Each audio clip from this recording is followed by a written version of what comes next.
Il y a 3 objets accrochés au mur de nombreuses maisons catholiques, qui ouvrent silencieusement les portes spirituelles au chaos. Oui, ces objets que vous pensiez être de simples décorations, voire des souvenirs inoffensifs, pourraient en réalité inviter dans votre maison la confusion spirituelle, le trouble émotionnel et même des influences démoniaques. Le pape Léon XIV a lancé un avertissement spirituel qui ne s'adresse pas à tout le monde. Il s'adresse uniquement à ceux qui croient encore que la lutte entre le bien et le mal est réelle et que votre maison doit être un sanctuaire de lumière et non une cible pour les ténèbres. Vous est-il déjà arrivé d'entrer dans une pièce et de ressentir soudainement un poids sur la poitrine? Vos enfants ont-ils été inhabituellement en colère ou malades sans raison? Vous avez prié et prié, mais la paix ne semble jamais s'installer sur votre famille. Votre maison ressemble-t-elle davantage à un lieu de tension qu'à un refuge d'amour? Et si je vous disais que ce n'est pas une coïncidence? Et si je vous disais que le pape Léon XIV, notre pape actuel, a discerné, grâce à des conseils spirituels et à des intuitions divines, que certains objets que les catholiques exposent sur leurs murs pourraient être spirituellement dangereux? Oui, même s'il s'agit de cadeaux, même s'ils semblent catholiques, même si vos intentions étaient bonnes. Ces objets agissent comme des fissures invisibles dans l'âme de votre maison, des ouvertures par lesquelles peuvent s'engouffrer l'inquiétude spirituelle, la confusion et même les malédictions. Et peut-être êtes-vous ici parce que vous avez ressenti quelque chose d'étrange dans votre maison, même si vous ne pouvez pas l'expliquer. Ce n'est peut-être pas seulement émotionnel, ce n'est peut-être pas psychologique, c'est peut-être spirituel. Vous n'êtes pas ici par hasard. Ce message n'est pas pour tout le monde. Il est destiné à ceux qui ont été choisis par la grâce pour s'éveiller. Vous voyez, le pape Léon XIV a été qualifié de pape de la clarté spirituelle, un homme qui ne parle pas pour apaiser le monde, mais pour protéger les âmes. Avant de devenir pape, il était confesseur, directeur spirituel et une voix puissante dans la lutte contre la tromperie spirituelle. Ceux qui le connaissaient avant sa papauté l'appelaient le gardien, car il voyait ce que les autres ignoraient, les petites choses cachées dans nos vies que le diable utilise pour nous détruire de l'intérieur. Et récemment, lors d'une audience privée avec un groupe d'exorcistes et de familles laïques souffrant d'attaques spirituelles inexplicables, le pape Léon XIV a révélé quelque chose qui est maintenant devenu l'un de ses avertissements spirituels les plus chuchotés. Il a raconté l'histoire d'une famille tourmentée depuis des années par la maladie, les divisions et la ruine financière, malgré sa dévotion à la prière et au sacrement. Quand un prêtre a enfin béni leur maison et l'a inspectée attentivement, il a découvert 3 types d'objets accrochés au mur. Des objets dont la famille ne soupçonnait rien. Des objets qui semblaient inoffensifs. Mais une fois retirés, tout a commencé à changer. La paix est revenue, les maladies ont cessé, les cauchemars ont pris fin.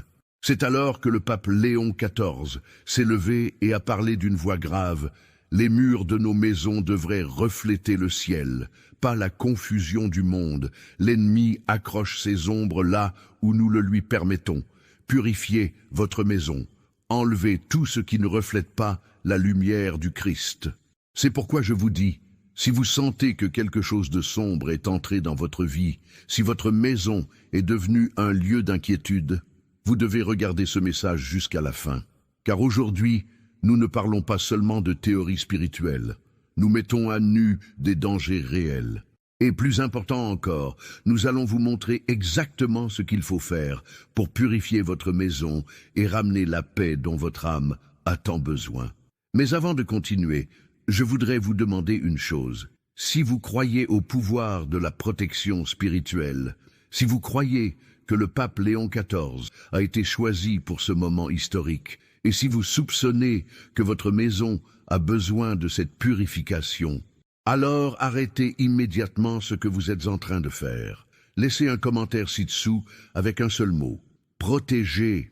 Oui, juste le mot protéger. Que ce soit votre acte public de foi, que ce soit votre premier pas pour reconquérir votre maison.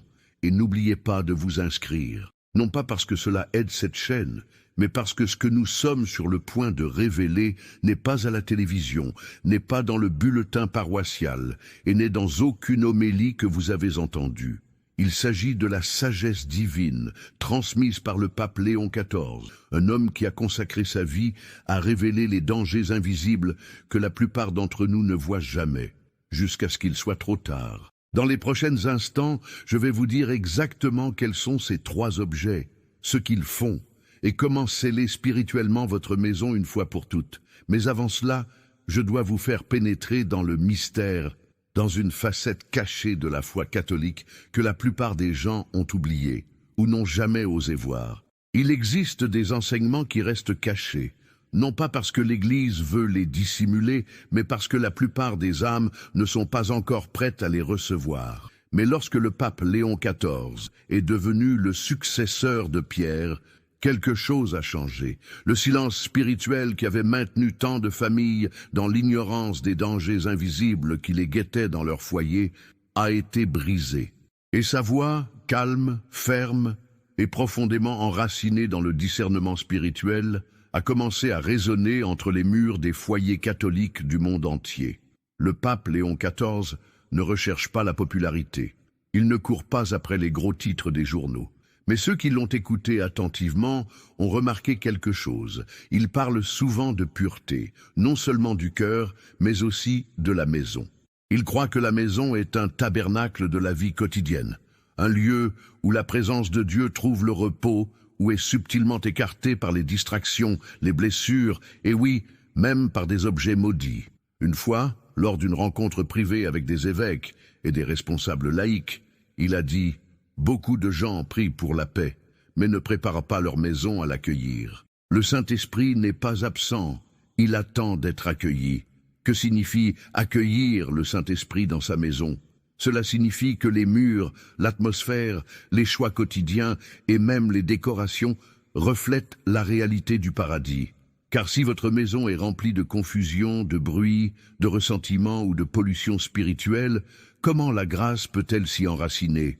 Il ne s'agit pas de vivre dans la peur. Il ne s'agit pas d'être fanatique. Il s'agit de revenir à la vigilance spirituelle, quelque chose que les premiers chrétiens connaissaient bien. Dans les premiers siècles de l'Église, les chrétiens bénissaient leur maison avec des croix, priaient à l'aube et au crépuscule et évitaient tout objet consacré aux idoles. Aujourd'hui, nous accueillons sans discernement toutes sortes de symboles et d'œuvres d'art, oubliant que l'ennemi ne frappe plus à la porte, mais entre par la fenêtre de notre ignorance. Le pape Léon XIV a consacré les premières années de son pontificat à réveiller les fidèles à cette réalité invisible. Il enseigne qu'il existe aujourd'hui dans de nombreux foyers 3 niveaux de pollution spirituelle.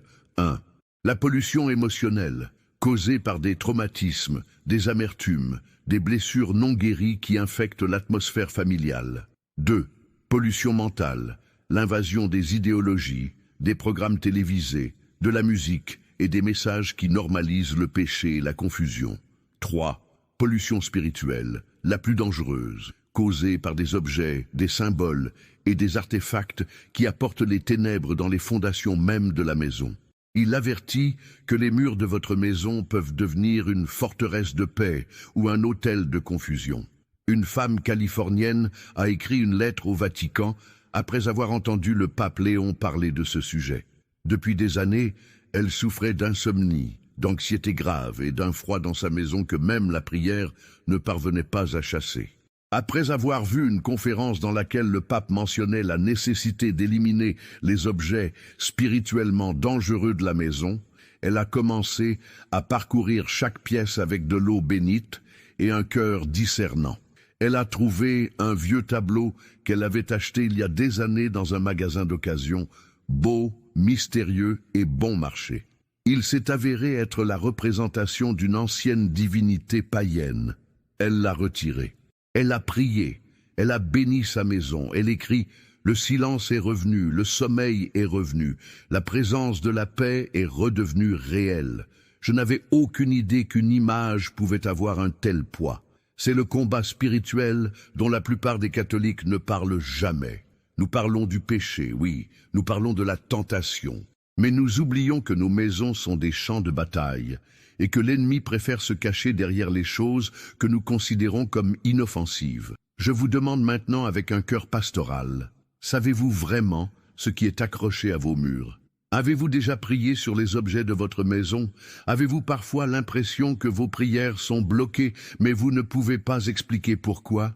La réponse ne se trouve peut-être pas dans votre cœur, mais dans votre maison.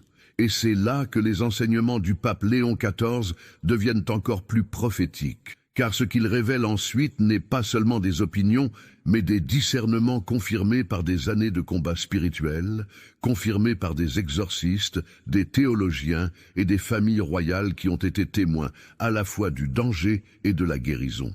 Alors préparez-vous, car ce que vous allez apprendre, ce sont les 3 catégories spécifiques d'objets qui, selon le pape Léon XIV, doivent être retirés si vous voulez vraiment protéger votre famille et ramener la paix dans votre maison. Et l'un d'entre eux se trouve peut-être juste devant vous, en ce moment même. Le premier objet, des images qui prétendent être la lumière, mais qui naissent des ténèbres. Le pape Léon XIV a révélé que la première catégorie d'objets spirituellement dangereux est l'une des plus répandues et des plus trompeuses. Il s'agit d'images qui semblent belles, paisibles, voire religieuses, mais qui ont leurs racines dans une fausse spiritualité. Des œuvres d'art représentant des anges aux traits exagérés, avec des ailes en forme de flamme ou une énergie qui entoure leur corps. Des capteurs de rêves stylisés en forme de croix. Des peintures de saints dans des positions qui rappellent la méditation yogique ou le mysticisme oriental. À première vue, ils semblent inspirants, relaxant, même spirituel. Mais le pape Léon XIV met en garde. Le plus grand stratagème de l'ennemi est d'imiter la lumière sans être lumière. Il enveloppe la confusion dans la beauté. Il décore la porte des ténèbres avec des couleurs qui imitent le ciel. Ces images entrent souvent dans les maisons sous forme de cadeaux, de souvenirs, ou même d'imprimés achetés en ligne.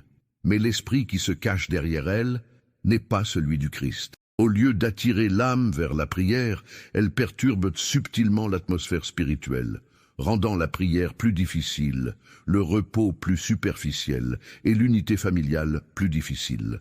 Dans un témoignage partagé lors d'un séminaire sur la guerre spirituelle au Vatican, une femme a avoué que chaque fois qu'elle priait près d'une image particulière d'un ange dans son salon, elle ressentait de l'anxiété et non de la paix. Après avoir entendu le pape Léon XIV parler de ce sujet, elle a retiré l'œuvre d'art, a confessé son attachement et a fait bénir sa maison.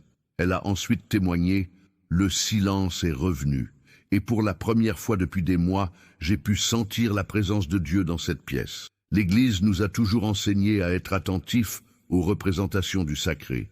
Saint Jean de la Croix avertissait que toutes les lumières ne viennent pas de Dieu. Même saint Paul a écrit que Satan se déguise en ange de lumière. 2 Corinthiens 11, 14. Alors demandez-vous, d'où vient cette image? A-t-elle été bénie? Reflète-t-elle vraiment l'esprit du Christ ou s'agit-il d'une belle imitation enracinée dans autre chose? Car, comme l'a dit le pape Léon XIV, une image impure sur votre mur peut parler à votre âme plus que l'Évangile lui-même. Le deuxième objet, les photos de personnes spirituellement dangereuses. Cela va être difficile à entendre, car beaucoup d'entre nous ont perdu des êtres chers. Beaucoup d'entre nous ont un passé difficile. Mais les photos ne sont pas neutres. Elles ne transportent pas seulement des souvenirs, mais aussi des présences. Et parfois, si nous ne faisons pas preuve de discernement, nous pouvons accrocher sur nos murs des photos de personnes qui ont apporté les ténèbres spirituelles dans leur vie et, sans le savoir, inviter ces mêmes ténèbres dans nos maisons. Le pape Léon XIV a partagé lors d'une retraite à huis clos que de nombreux cas d'oppression spirituelle étaient liés à des photos exposées avec un attachement émotionnel, mais sans discernement spirituel. Il a raconté l'histoire d'une femme qui gardait une photo de son père accrochée au mur, bien qu'il ait été pratiquant d'occultisme. Elle croyait honorer sa mémoire. Mais depuis que la photo avait été accrochée, elle et son fils souffraient de cauchemars terrifiants, de divisions dans la maison et d'ombres inexplicables qui apparaissaient la nuit. Lorsque l'équipe spirituelle du pape s'est rendue dans la maison et a retiré la photo, elle a célébré une messe de réparation. Les attaques ont cessé. Cela ne signifie pas que vous devez détruire toutes les photos d'un membre de votre famille en difficulté. Mais cela signifie que vous devez prier, discerner et comprendre. Est-ce que je garde cette photo par amour? Ou comme une blessure qui ne veut pas guérir? Est-ce que j'honore l'âme de cette personne en priant pour elle? Ou m'accrochai-je à quelque chose qui a encore un pouvoir sur moi? Le pape Léon XIV enseigne « Si la vie d'une personne a été rebelle à Dieu, ne placez pas son image au-dessus de la tête de vos enfants. Priez pour eux, mais ne laissez pas leur agitation devenir votre héritage. » Le troisième objet, des décorations culturelles aux racines spirituelles cachées. Vous pensez peut-être que ce ne sont que des décorations. Un masque tribal acheté lors d'un voyage à l'étranger. Un symbole de paix sculpté dans le bois lors d'une foire de rue. Un tableau aux couleurs magnifiques que vous n'avez jamais vraiment compris, mais qui vous semblait exotique. Mais le pape Léon XIV avertit que de nombreux objets culturels, surtout s'ils proviennent de pays étrangers ou de traditions spirituelles, portent en eux non seulement l'histoire, mais aussi une influence. Il qualifie ces objets de missionnaires silencieux de confusion. Ils ont été créés, parfois même consacrés, à des esprits, des divinités ou des forces qui n'appartiennent pas à la Sainte Trinité. Et lorsqu'ils sont placés dans une maison, même avec des intentions innocentes, ils apportent avec eux les résidus de ces invocations. Il ne s'agit pas de racisme ou de rejet culturel. Il s'agit d'une vérité spirituelle. Toutes les cultures ne servent pas le même Dieu, et certains objets n'ont jamais été conçus pour coexister avec la croix. Le pape a raconté l'expérience d'une famille qui avait acheté un masque tribal africain lors d'un voyage missionnaire et l'avait accroché dans le couloir. Au cours de l'année, tous les enfants de la maison ont commencé à souffrir de terreurs nocturnes. Le père a développé une maladie sanguine rare. Il n'avait aucune idée de ce qui n'allait pas, jusqu'à ce que le masque soit découvert par un prêtre en visite qui en a immédiatement reconnu la signification spirituelle. Après l'avoir retiré et avoir béni la maison, la guérison a commencé. Alors demandez-vous maintenant, avez-vous quelque chose sur vos murs dont vous ne comprenez pas pleinement la signification? A-t-il été créé pour glorifier le Christ ou pour autre chose? Avez-vous déjà béni ces objets ou prié dessus? Ou sont-ils simplement devenus des ombres silencieuses sur vos murs? Car, comme l'a révélé le pape Léon XIV, si vos murs sont couverts de confusion, comment votre famille pourra-t-elle trouver la clarté? Maintenant que vous connaissez les trois objets qui pourraient apporter l'obscurité spirituelle dans votre maison, que faites-vous? Comment purifiez-vous vos murs? Comment revendiquez-vous votre espace pour le Saint-Esprit? Dans la prochaine partie, je vous guiderai à travers les enseignements exacts du pape Léon XIV sur la manière de purifier votre maison, les erreurs spirituelles à éviter et comment créer un espace où la présence de Dieu peut véritablement reposer. Maintenant que le voile a été levé et que les trois objets spirituellement dangereux ont été révélés, une question demeure. Que devez-vous faire maintenant?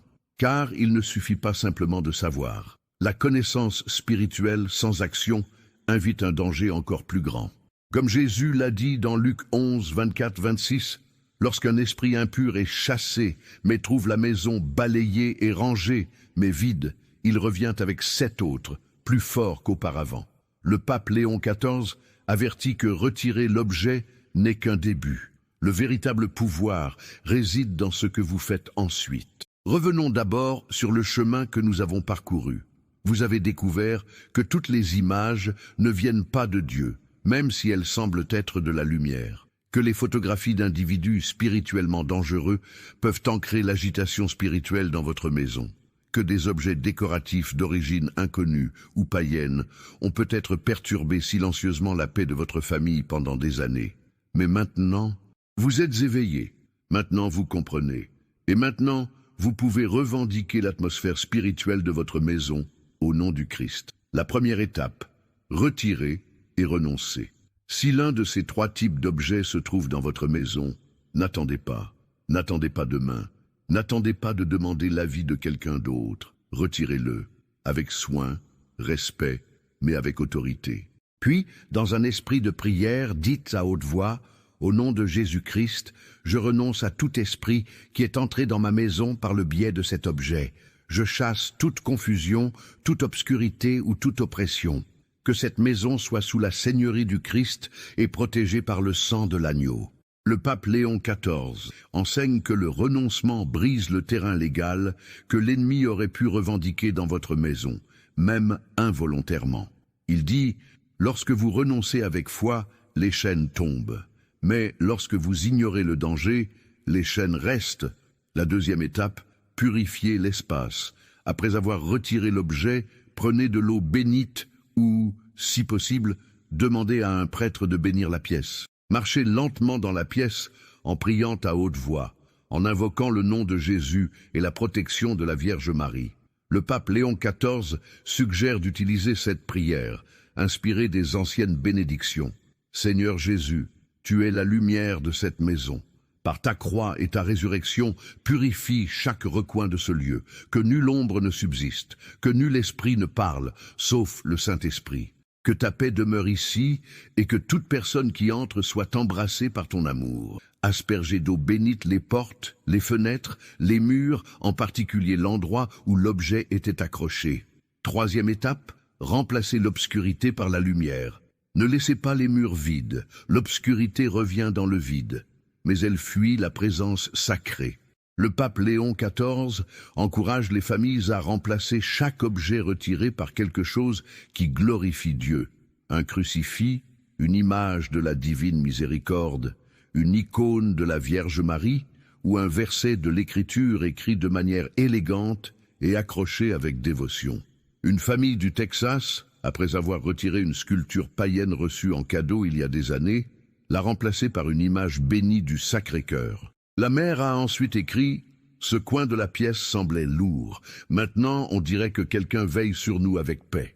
Ne sous-estimez pas ce qui se trouve sur vos murs. Ils prêchent à votre âme, même lorsque vous ne les regardez pas. Laissez-les prêcher le Christ. » La quatrième étape, briser le cycle de l'erreur. De nombreux catholiques tombent dans ce piège à cause de 3 erreurs courantes. 1. Ils privilégient l'esthétique au discernement, choisissant ce qui est beau plutôt que ce qui est spirituellement juste. 2. Ils acceptent les cadeaux par politesse, sans jamais remettre en question leur origine spirituelle ou leur intention. 3. Ils supposent que si quelque chose est en vente dans un magasin, cela doit être inoffensif. Le pape Léon XIV a dit « Nous vivons à une époque où le mal est emballé dans la beauté et où les malédictions portent le masque de la culture. Le diable ne crie plus, mais décore. Maintenant que vous avez reçu cette connaissance, vous êtes responsable de ce que vous laissez entrer dans votre maison. Mais il y a une bonne nouvelle. Puisque vous avez fait ce pas, le ciel récompensera vos efforts par sa grâce. » Des lettres et des témoignages de personnes qui ont suivi ces enseignements et ont expérimenté des changements spirituels radicaux sont parvenus du monde entier. Une grand-mère de l'Arizona a raconté qu'après avoir retiré une série de masques et d'images offerts par un ancien petit ami, son petit-fils, qui était en proie à des pensées sombres et à la colère, a recommencé à rire. Il lui a dit « Grand-mère, les cauchemars ont disparu. » Une autre femme de New York souffrait chaque matin de violentes migraines. Son médecin ne trouvait pas d'explication. Après avoir entendu le pape Léon XIV parler des objets accrochés au mur, elle s'est rendue compte qu'elle avait une grande tapisserie avec des symboles inconnus au-dessus de son lit. Elle l'a retirée, a béni la pièce et n'a plus jamais eu de migraine depuis. Ce ne sont pas des événements isolés. Ce sont des témoignages de ce qui se passe lorsqu'une maison catholique est reconquise par la grâce. Dieu répond à la foi. Il honore le courage spirituel et il bénit ceux qui ont suffisamment confiance en lui pour abandonner ce qui leur était autrefois familier. Je vous invite maintenant à agir. N'attendez pas, ne doutez pas et ne le faites pas seul. Dans la section suivante, nous vous lancerons un défi sacré, un engagement spirituel que seuls ceux qui ont une foi forte oseront accepter. Car il est temps de restaurer votre maison. Et la récompense ne sera pas seulement la paix, mais aussi la protection. Maintenant que vous avez reçu la vérité, qu'allez-vous en faire? Il ne suffit pas d'enlever quelques objets. Il ne suffit pas de vaporiser un peu d'eau bénite et de partir. Si vous voulez vraiment transformer votre maison en une forteresse spirituelle, alors vous avez besoin de plus qu'un moment de purification. Vous avez besoin d'une période de consécration. C'est pourquoi, guidé par les enseignements du pape Léon XIV et inspiré par les témoignages de renouveau spirituel provenant du monde entier, nous vous invitons aujourd'hui à relever un défi, le défi de la consécration de votre maison en 7 jours. Ce défi n'est pas pour tout le monde. Il n'est pas destiné aux tièdes. Il n'est pas destiné à ceux qui recherchent le confort plus que la vérité. Il est destiné aux âmes courageuses qui connaissent la réalité de la guerre spirituelle, qui ont vu les ténèbres s'insinuer dans nos maisons, dans nos familles, dans nos cœurs, et qui sont prêtes à dire « Pas chez moi, plus jamais ». En quoi consiste le défi ? Pendant 7 jours, vous vous consacrerez à une routine spirituelle qui purifiera votre maison, protégera votre famille et ouvrira les portes à la paix et à la bénédiction divine. Voici ce que vous devez faire. Parcourez chaque pièce de votre maison une fois par jour pendant 7 jours. Pendant que vous marchez, emportez avec vous un chapelet et une petite bouteille d'eau bénite. Récitez le Notre Père, le Je vous salue Marie et le Gloire à Dieu dans chaque pièce. Posez votre main sur les murs et dites à haute voix « Je consacre cet espace au Saint-Esprit. Aucun esprit qui n'est pas de Dieu ne peut demeurer ici. Cette maison appartient à Jésus-Christ. » Au moins une fois pendant les 7 jours, invitez un prêtre à bénir votre maison ou, si cela n'est pas possible, récitez la prière à Saint Michel Archange dans chaque pièce avec votre famille. Chaque soir avant de vous coucher, allumez une bougie et priez pour une personne spécifique de votre foyer qui a besoin de guérison ou de libération. Offrez cette personne au Sacré-Cœur de Jésus. Retirez ou jetez tout objet, image ou photographie qui perturbe votre paix. Faites confiance à votre instinct spirituel. Si quelque chose ne vous convainc pas, ne discutez pas, éliminez-le. Engagez-vous à rester en silence dans votre maison pendant 15 minutes par jour. Éteignez les bruits, laissez les murs respirer, écoutez la voix de Dieu. Pourquoi 7 jours? Parce que 7 est le chiffre biblique de la plénitude. Dieu a créé le monde en 6 jours et s'est reposé le 7e. Dans l'Ancien Testament, les murs sont tombés le 7e jour après la marche. Jésus est ressuscité des morts le lendemain du 7e jour, inaugurant une nouvelle création. Lorsque vous consacrez 7 jours entiers à Dieu, vous l'invitez à recréer votre maison de l'intérieur. Que se passera-t-il si j'accepte ce défi? Nous ne pouvons pas vous promettre que vos problèmes disparaîtront, mais nous pouvons vous promettre ceci. Votre atmosphère changera, votre sommeil sera plus profond, votre prière sera plus intense. Vos enfants pourraient commencer à se comporter différemment. La tension que vous considériez comme normale pourrait soudainement disparaître, car lorsque vous prenez l'autorité spirituelle sur votre maison, le ciel le remarque. Le pape Léon XIV a dit « Quand une famille choisit Dieu plutôt que le confort, même ses murs deviennent des instruments de grâce. » Et maintenant, je voudrais vous demander, accepterez-vous ce défi? Si votre réponse est oui, ne la gardez pas pour vous. Laissez un commentaire ci-dessous avec les mots « Ma maison servira le Seigneur ». Rendez votre confession publique. Faites savoir à l'ennemi que son temps est révolu. Puis partagez cette vidéo. Envoyez-la à quelqu'un qui ressent un poids dans sa maison, à une mère qui n'arrive pas à dormir, à un ami qui sent que quelque chose ne va pas mais qui n'arrive pas à l'expliquer. Parce que ce que vous vous apprêtez à faire, consacrer votre maison, ce n'est pas seulement pour vous. C'est pour vos enfants, pour vos petits-enfants, pour les générations futures. Mais vous devez commencer aujourd'hui. N'attendez pas dimanche, n'attendez pas d'être moins occupé, parce que la bataille spirituelle ne s'arrête jamais. Mais la grâce inondera chaque maison qui lui ouvrira ses portes. Alors allumez la bougie, prenez le chapelet, prenez la bouteille d'eau bénite et dites à haute voix maintenant, « Quant à moi et à ma maison, nous servirons le Seigneur. » Josué 24, 15. Et maintenant, portons tout cela dans la prière. Car la prochaine et dernière étape consiste à inviter le Saint-Esprit à entrer pleinement dans votre cœur, dans votre maison et dans votre famille. Nous terminerons par un moment de profonde connexion spirituelle. Une prière simple mais puissante pour sceller tout ce que vous avez fait et vous préparer aux bénédictions à venir. Avant de conclure, j'aimerais vous demander quelque chose de très personnel. Et j'aimerais que vous répondiez non pas avec vos lèvres, mais avec votre cœur. Que désirez-vous vraiment pour votre foyer? Est-ce plus qu'un toit? Est-ce plus que des sols propres et des factures payées? N'est-ce pas la paix? Pas le genre de paix que le monde offre, mais le genre de paix qui enveloppe votre âme lorsque vous franchissez le seuil de votre maison et que vous savez que Dieu est présent. Aujourd'hui, vous avez fait un pas courageux. Vous avez appris des vérités spirituelles que peu de gens connaissent.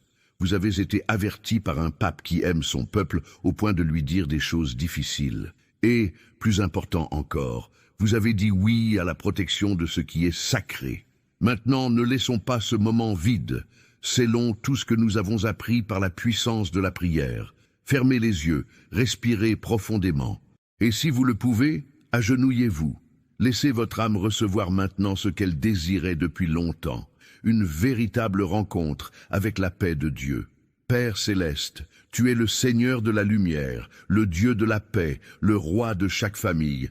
Aujourd'hui, nous venons devant toi avec un cœur ouvert et des mains fatiguées. Nous confessons, il y a des choses dans nos maisons que nous n'avons pas comprises.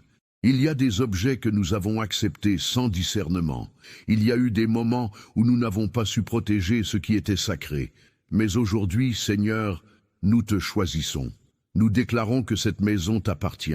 Chaque mur, chaque porte, chaque pièce. Nous te remettons chaque photo, chaque image, chaque souvenir.